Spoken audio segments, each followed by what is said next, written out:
14 février est synonyme de Saint-Valentin. La RTI et son partenaire, le PEPFAR, profitent de l'occasion pour rappeler l'importance des rapports amoureux protégés. Et ce sera aussi l'occasion de faire connaître les activités du PEPFAR en Côte d'Ivoire. C'est d'ailleurs pour cette raison que votre magazine Spotlight Sida s'est délocalisé à Yopougon, précisément à l'espace Figayo, pour une sensibilisation sur le terrain. Toute l'équipe de ce magazine s'est mobilisée pour que la fête des amoureux, la Saint-Valentin, se déroule sous le signe de la prévention contre le sida. Bienvenue à tous depuis Figayo. Dans notre salon rouge aujourd'hui, 5 invités. Nous allons d'abord commencer par les ONG, nous en avons 2. L'ONG Assistance Lumière Plus, représentée par M. Djabi Bakari. M. Djabi Bakari, merci d'avoir accepté notre invitation. Merci bien, madame. Avec nous, l'ONG Fondation Doigt de Dieu. Merci, madame Yézé Christelle, d'avoir accepté notre invitation également. Madame Yézé, depuis quand existe votre ONG? L'ONG Fondation Le Doigt de Dieu a été créée par madame Accra Marie-Françoise en juin 2007 et a pris vraiment activité sur le terrain en 2011. Comment vous menez la sensibilisation avec les prostituées? Bon, en ce qui concerne les prostituées, nous avons d'abord répertorié les sites dans la ville d'Abidjan. Après cette phase-là, nous sommes passés à la phase de sensibilisation de ces cibles-là. Après quoi, nous les intégrons dans des domiciles d'accueil. Voilà. Monsieur Djabi, vous êtes de l'ONG Assistance Lumière Plus. Pourquoi avoir choisi de cibler principalement le milieu des ferrailleurs dans le cadre de la lutte contre le VIH-Sida? Du fait qu'ils travaillent déjà avec le fer, et il y avait beaucoup de risques qu'ils se blessent. Et aussi, nous avons estimé que les ONG y allaient et en ressortaient. Nous avions décidé vraiment de rester dans les 5 cases d'Abidjan, que sont Adjamé, Yopougon, Koumassi, Makori et Abobo. De quel appui disposez-vous?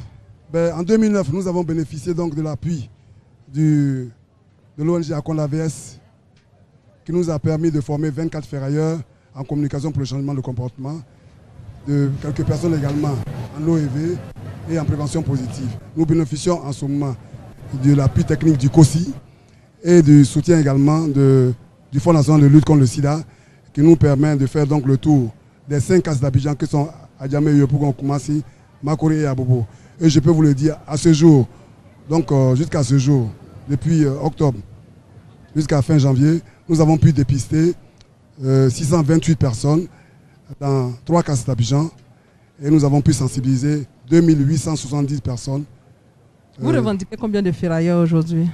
Il n'y a pas de chiffre exact puisque eux-mêmes sont en train donc de faire en ce moment leurs statistiques. Mais lorsque nous les avons approchés par le passé, tantôt on nous a parlé de 120 000 ferrailleurs, tantôt également de 200 000. Mais nous souhaitons faire une étude institutionnelle pour savoir véritablement le nombre de ferrailleurs que dispose l'ensemble du pays. Madame Yézé, la célébration de la fête de la Saint-Valentin représente-t-elle une occasion particulière pour renforcer la lutte ou mener des actions plus fortes? Vraiment, nous apprécions cette initiative.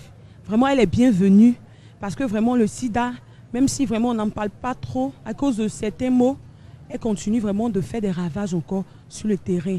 Donc nous soutenons vraiment cet événement-là. Il y a longtemps que vous êtes sur le terrain, de quels moyens disposez-vous? 2011, parce que c'est là que les activités ont commencé réellement.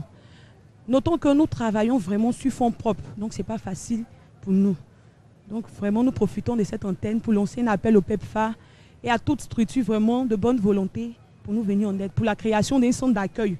Parce que lorsque nous partons chercher ces filles-là, vraiment le problème d'espace et de local vraiment nous cause un véritable problème. Monsieur Djabi, votre message à l'occasion de la Saint-Valentin? Nous avons donc des conseils à donner en termes d'abstinence, surtout pour les élèves, ce qui va donc permettre d'éviter, n'est-ce pas, les grossesses indésirées et précoces. Nous allons également inciter nos mamans enceintes qui viendront à notre centre, nous leur donnerons des conseils pour qu'elles aillent donc vers les centres de santé, ce qui donc va être en rapport avec le slogan de l'année qui est zéro infection de la mère à l'enfant. Merci M. Diaby Bakari et merci Mme Niézé Christelle pour toutes ces informations. Avant de passer aux établissements, nous allons suivre ce reportage d'Éric Goré. Le 14 février, jour de la Saint-Valentin, a été choisi par le PEPFAR pour offrir un concert gratuit à la population de Yopougon, toujours dans le cadre de sa sensibilisation contre le VIH-Sida. Revivons ces instants forts. Oui Delphine, merci. Nous sommes à Yopougon, place Figayo, où se déroule ce grand concert offert gracieusement grâce au PEPFAR et à la RTI. Nous allons vivre les temps forts de cette émission.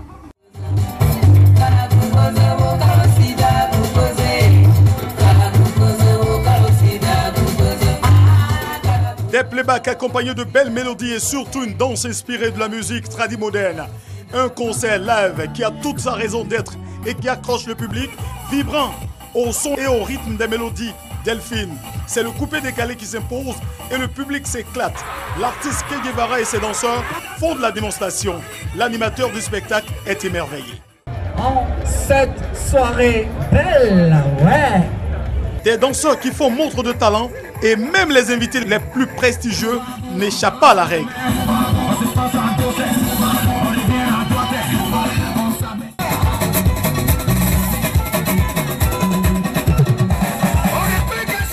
Les spectateurs ont le temps de révisiter le répertoire musical du groupe Aboutou Rougt avec une prestation scénique hors du commun.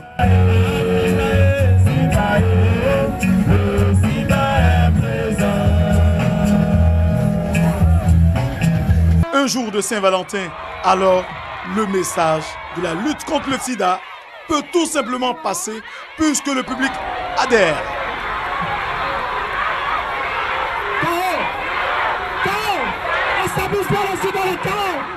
Le concert bilan de l'émission Spotlight pour l'année 2014 a tout simplement démontré que cette émission a pris le cœur des Ivoiriens.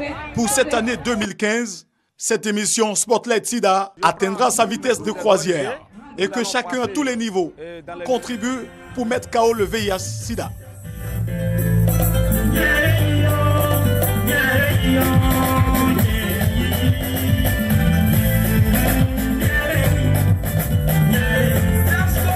C'était là le point de l'événement avec Éric Goré, une Saint-Valentin marquée par la lutte contre le VIH-Sida. Et après, maintenant, les ONG, nous allons recevoir les écoles engagées dans la lutte et nous en avons deux également. Monsieur Kwaku Alassani Daouda est du collège privé François Viette. Bienvenue sur notre plateau, Monsieur Kwaku. Merci, madame. Monsieur Ismaël Dambélé, vous êtes de la Fondation Victor Chercher. Merci pour votre présence ici. Merci. Commençons par Monsieur Kwaku. Quelle réalité le sida représente-t-il pour vous en milieu scolaire? Bien, merci, madame, de nous avoir invités sur ce plateau. Dans le milieu scolaire, il faut se dire que le sida fait beaucoup de ravages, malheureusement. Parce que, comme dans toute société, là où il y a des hommes, là où il y a des femmes, le sida aussi est présent. Donc dans le milieu scolaire, nous n'avons pas seulement que le sida, mais nous avions aussi d'autres fléaux comme la grossesse en milieu scolaire aussi qui mine beaucoup. Donc là où il y a les grossesses, là aussi, le sida aussi est beaucoup présent. Et donc, du coup, quel type d'action menez-vous sur le terrain? Dans ce domaine, nous, en collaboration avec notre ministère, le ministère de l'Éducation nationale et de l'enseignement technique, nous sommes beaucoup portés sur la sensibilisation. La sensibilisation, demander aux élèves de s'abstenir parce que c'est le seul moyen aujourd'hui qui peut leur permettre d'éviter à 100% la contamination du VIH-Sida. Monsieur Dambélé, quel est le plan d'action de votre fondation dans le cadre de la lutte contre le sida? Eh bien déjà, merci. Merci de nous avoir invités sur le plateau. Et il faut rappeler que la Fondation Victor Schweitzer intervient dans le domaine de l'éducation. Et donc, nous voulons former la jeunesse au leadership, à l'entrepreneuriat. Et il va de soi que pour former une jeunesse au leadership, il faudrait d'abord que cette jeunesse soit bien portante. Alors, notre objectif à nous, c'est de sensibiliser et de pointer du doigt les risques et tous les vices auxquels sont exposés nos élèves à l'école déjà et de leur donner déjà un certain nombre d'informations. Est-il plus facile de sensibiliser vos jeunes camarades élèves que d'autres personnes? Qu'il est facile d'établir un certain nombre de confiance entre les élèves qui sont nos amis et de pouvoir interéchanger avec eux. Ainsi, ils ont plus confiance parce que ce ne sont plus les responsables qui leur dictent ce qu'il faut faire, mais ce sont leurs amis eux-mêmes qui leur parlent. Et donc, il y a une certaine confiance qui existe entre nous. Pourquoi? Peut-être parce que ce sont des élèves et donc parce que nous sommes tous dans les mêmes situations, nous avons tous les mêmes risques, nous nous voyons presque tous les jours à l'école et donc il est plus facile de parler à son ami en kaki, en face, plutôt que d'être en classe et attendre forcément les instructions de l'administration. Voilà. Monsieur Kwaku, est-ce que le message passe à votre niveau? Le message il passe, nous, tous les jours que Dieu fait, nous lançons le message parce qu'il y a des cours en collaboration avec le ministère qui sont déroulés tous les jours, mais entre l'école et la cellule familiale, il y a ce petit chemin là, et beaucoup de choses se passent. Très souvent, quand nous venons devant les enfants, lorsque nous leur parlons, beaucoup pensent que c'est une sanction. Ne faites pas ça, ne faites pas ça, ne faites pas ça. Beaucoup pensent que c'est une sanction. Or, nous ne sommes pas là pour sanctionner, nous sommes là pour leur donner, leur montrer la voie à suivre. Dans le mois de février, déjà, le ministère, avec la DRENNET Abidjan 3, organisé un séminaire de formation des enseignants DDHC, ceux-mêmes qui s'occupent de cette matière-là. Formés. Nous avions reçu même des kits un peu partout et nous avions fait des affiches pour dire zéro grossesse en milieu scolaire. Nous avons profité aussi pour sensibiliser sur les risques du VIH/SIDA aussi. Et là aujourd'hui, le PEPFAR et la RTI vous offrent un concert. Votre appréciation? C'est toujours d'encourager le PEPFAR et la RTI à venir plus proche, à nous aider aussi dans cette lutte-là. Parce que très souvent, notre voix, nous allons nous arrêter peut-être en dehors de nos établissements, mais après, les médias peuvent continuer pour diffuser une fois ce message-là aussi, pour nous permettre d'avoir une jeunesse saine, pour un avenir meilleur pour notre pays et pour le monde entier aussi. Monsieur Dambélé, que pensez-vous de ce concert? Je pense déjà que cette initiative est à féliciter. À féliciter en ce sens où elle va nous permettre à nous de pouvoir véritablement être au contact de ces structures qui sont spécialisées dans le domaine de la lutte contre le sida. Et donc, de savoir beaucoup plus de choses pour éviter le sida.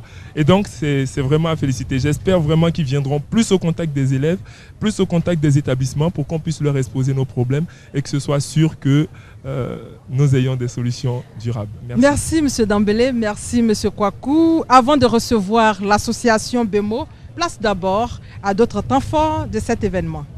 Le sida ne passera pas par moi. Contre le sida. Donne-nous le nom de la présentation. Il cherche, vous l'avez pillé, cherché. Profitez de sa vie, d'accord. Mais préserver sa vie, c'est mieux. C'est vrai? Tu peux venir me parler un peu de français? On va remercier la directrice Joanne Moyer. Nous sommes les grands partenaires avec RTI et le Spotlight SIDA. OK, 1, 2, 3. Spotlight SIDA. Spotlight SIDA. Spotlight SIDA.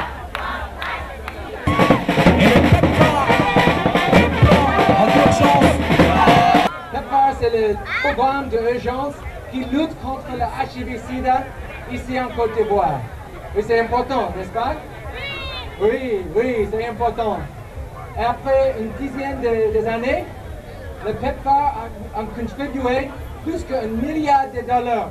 Donc on va continuer de se collaborer avec vous, le peuple ivoirien, parce que le partenariat entre le peuple américain et le peuple ivoirien, c'est absolument très important. Aux médecins ou aux infirmiers qui nous prennent en charge de prescrire correctement les médicaments. Voilà aujourd'hui un an qu'à travers ce rendez-vous en 15, une équipe de professionnels s'est engagée à mettre KO ce fléau en Côte d'Ivoire. Je voudrais au nom du DG de la RTI vous souhaiter bonne fête de la Saint-Valentin tout en vous demandant d'appliquer tous les conseils de votre émission Spotlight SIDA. Notre dernière invitée est une association, l'association BEMO. Dr Assi Hachi est là pour parler des activités de cette association dans le cadre de la lutte contre le VIH/SIDA. Dr Hachi, merci d'être venu sur notre plateau. Merci Delphine. Pouvez-vous nous rappeler les différentes voies de transmission du VIH/SIDA et celle qui est la plus courante en Côte d'Ivoire? Merci beaucoup. Le VIH se transmet essentiellement par 3 voies. La voie sanguine, la voie sexuelle et la voie materno-fœtale. La voie sanguine se fait essentiellement par les objets tranchants, coupants, piquants qui sont souillés par le sang d'un malade. La voie sexuelle, c'est lors des rapports sexuels. Peu importe le type de rapport sexuel, tout type de rapport sexuel peut entraîner la contamination par le VIH. Ensuite, la dernière voie, la voie materno-fœtale, c'est la femme enceinte qui porte un bébé qui peut transmettre la maladie à son futur enfant. Quelles sont les actions déjà menées par votre association dans le cadre de la lutte contre le VIH-Sida? L'association BEMO est une association de professionnels de la santé qui œuvre selon deux axes. L'axe dans la recherche médicale et l'autre axe, c'est la prise en charge psychosociale et médicale des personnes vivant avec le VIH. À ce titre, nous faisons du dépistage, nous prenons en charge de façon médicale les personnes infectées par le VIH, c'est-à-dire que nous les traitons médicalement. Ensuite, nous posons des actions sociales en vue d'aider les personnes vivant avec le VIH nécessiteux, des actions qui sont source de revenus pour se prendre en charge. Aujourd'hui, vous avez combien de patients? Aujourd'hui, nous avons dans notre cohorte plus de 1500 patients que nous suivons, avec 1100 qui sont sous traitement. Nous célébrons comme ça la Saint-Valentin. Y a-t-il des dispositions particulières ou des conseils précis à cette occasion? La Saint-Valentin, c'est l'affaire des amoureux et qui parle d'amour, parle de sexualité. Comme la voie sexuelle est une voie primordiale dans la transmission du VIH, nous avons saisi cette occasion pour faire du dépistage, de la sensibilisation à l'endroit de nos jeunes frères pour qu'ils puissent fêter dans la responsabilité. Merci docteur d'être venu dans notre salon rouge. C'est moi qui vous remercie. C'est l'occasion de dire merci à nos différents partenaires. D'abord la RTI, ensuite la Voix de l'Amérique, l'ONG Akonda VS Côte d'Ivoire qui nous soutient à travers le PEPFAR. Merci beaucoup. Comment les populations apprécient Spotlight Sida et la Saint-Valentin? C'est votre micro-trottoir. On se prépare pas, soit les garçons en 2 heures et à gauche, dans 3 gares, 4 gares. En tout cas, moi je dis à mes frères de chef, on va prendre les messieurs au sérieux, les études au sérieux. En tout cas, on va laisser Sida de côté, on va voir la vie devant. C'est important de sensibiliser les uns les autres. Vous voulez dire que le Sida est une réalité. C'est vrai, on fait l'amour, c'est bon, c'est beau, c'est bon. Mais il ne faut jamais demain se préserver. La prestation vitale qui m'a plu et le sketch des élèves de Yopougon. Je pense bien que la fête est bienvenue, le conseil est bienvenu pour la sensibilisation de nos frères afin de comprendre que le sida existe vraiment. Il faudrait faire de ça un usage bien approprié pour qu'on puisse être dans des bonnes conditions pour éviter le sida. Ce fléau n'est pas négligé, alors c'est mieux d'utiliser les préservatifs pour éviter, pour prendre un peu de précaution. Je pense que ce conseil est bien à féliciter et dans les années à venir, moi j'aimerais bien que vous y protégez dans plusieurs communes et cela sera bien à féliciter. On parle de ça va faire des amoureux, donc il y a beaucoup de choses, on sait qu'il y a beaucoup de choses qui vont se passer aujourd'hui, donc l'occasion est venue pour mieux le sensibiliser, pour éviter certaines choses. Spotlight Sida, c'est la télévision et la radio. Dans le cadre de Sida Actu, aujourd'hui, nous allons recevoir d'abord notre équipe de la radio avec nous, Bintou Sanogo, présentatrice. Bienvenue Bintou. Merci beaucoup Delphine. Également avec nous, Abou Silla, coordonnateur. Bienvenue Silla. Bonjour Delphine. Spotlight Sida existe depuis plus d'1 an. Quel bilan dressez-vous au niveau de la radio? Mais Delphine, il faut dire que dans le cadre de ce partenariat, c'est une belle aventure qui a commencé avec Radio Côte d'Ivoire depuis le 9 décembre 2013, date à laquelle a été réalisée et diffusée la première émission Spotlight Sida version radio sur Radio Côte d'Ivoire bien entendu. Donc c'est depuis cette date que nous avons lancé l'aventure sur Radio Côte d'Ivoire. Et les auditeurs aujourd'hui, en termes de bilan, nous pouvons dire que c'est un bilan qui est positif. À ce jour, nous avons enregistré 59 émissions, dont 44 à Abidjan et 15 à l'intérieur du pays. Parce que la pandémie de sida, ce n'est pas seulement une affaire urbaine, mais c'est aussi rural.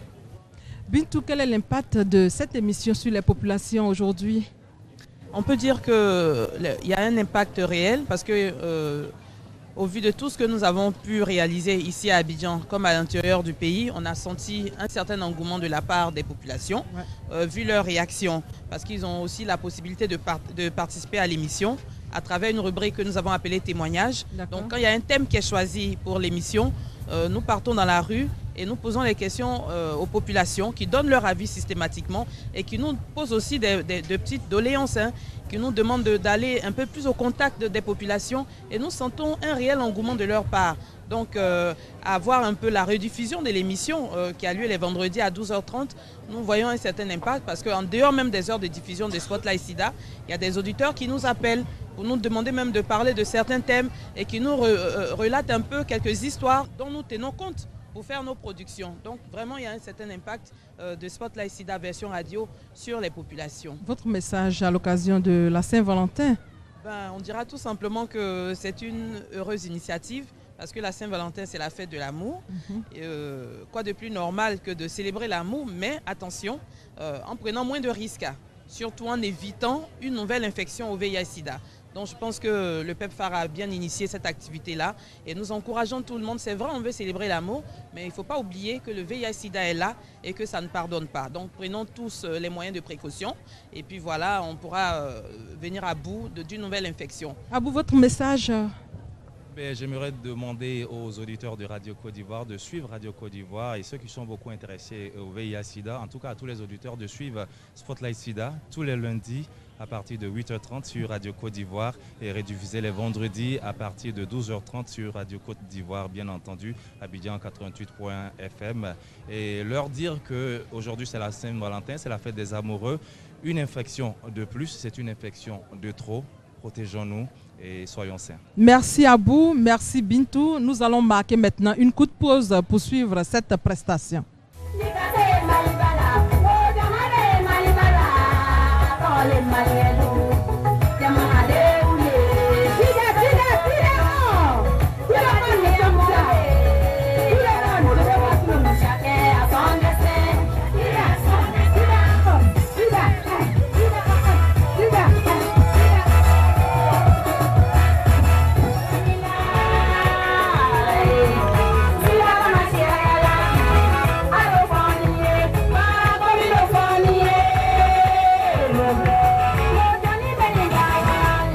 Après cette ambiance, nous allons maintenant recevoir notre chroniqueur, Serge Kolia.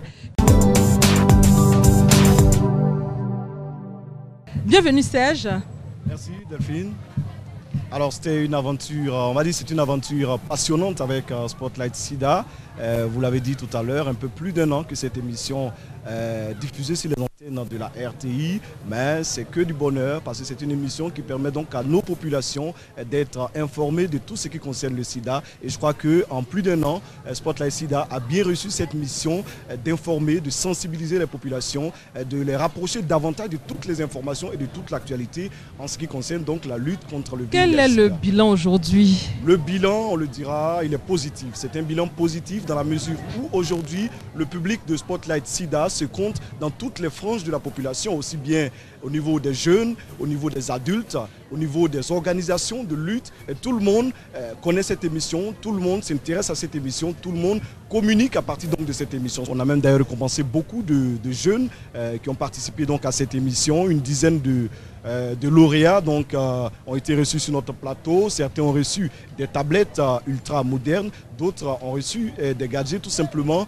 offerts par notre partenaire. Donc c'est dire qu'aujourd'hui notre public, nos téléspectateurs sont en symbiose avec cette émission, sont en symbiose avec l'animatrice Delphine Gla qui donc contribue à faire avancer cette émission. La RTI a diffusé combien d'émissions au total en 1 an? Alors au total, la RTI a diffusé 22 numéros exactement de cette émission Spotlight SIDA que le public, les téléspectateurs ivoiriens apprécient donc. C'est donc l'occasion pour nous de saluer toutes ces organisations qui accompagnent le PEPFAR donc, dans cette aventure avec la RTI. C'est l'occasion aussi de saluer toutes ces écoles qui sont aujourd'hui, jour de la Saint-Valentin, avec la RTI pour célébrer donc cette émission spéciale. Donc nous saluons tous ces partenaires et nous saluons tous ces téléspectateurs, tous ces fans donc, de cette émission pour leur dire que avec leur soutien, Spotlight SIDA est véritablement déterminé à sensibiliser, à contribuer à faire reculer cette pandémie du VIH-Sida en Côte d'Ivoire et pourquoi pas en Afrique et dans le monde. Vous allez donc sur notre site et puis vous avez l'occasion aussi de participer à ce jeu, ouais. Désormais populaire que le PEPFAR a lancé en partenariat avec la RTI et qui permet donc à nos téléspectateurs de répartir avec des lots et surtout avec une tablette ultra moderne qui leur permet de suivre Spotlight Sida et également d'avoir des informations sur la lutte contre le sida. Merci Serge pour toutes ces informations. Merci également à tous nos participants d'être passés sur ce plateau. C'était là la célébration de la Saint-Valentin sous le signe de la prévention contre le sida. Une émission produite par la RTI et son partenaire, le PEPFAR. Merci d'avoir suivi ce magazine réalisé par Awa Sawadogo. Merci à toute l'équipe de production. Merci de votre fidélité. Bonne santé à tous. Continuons de donner un chaos au sida pour une génération sans sida.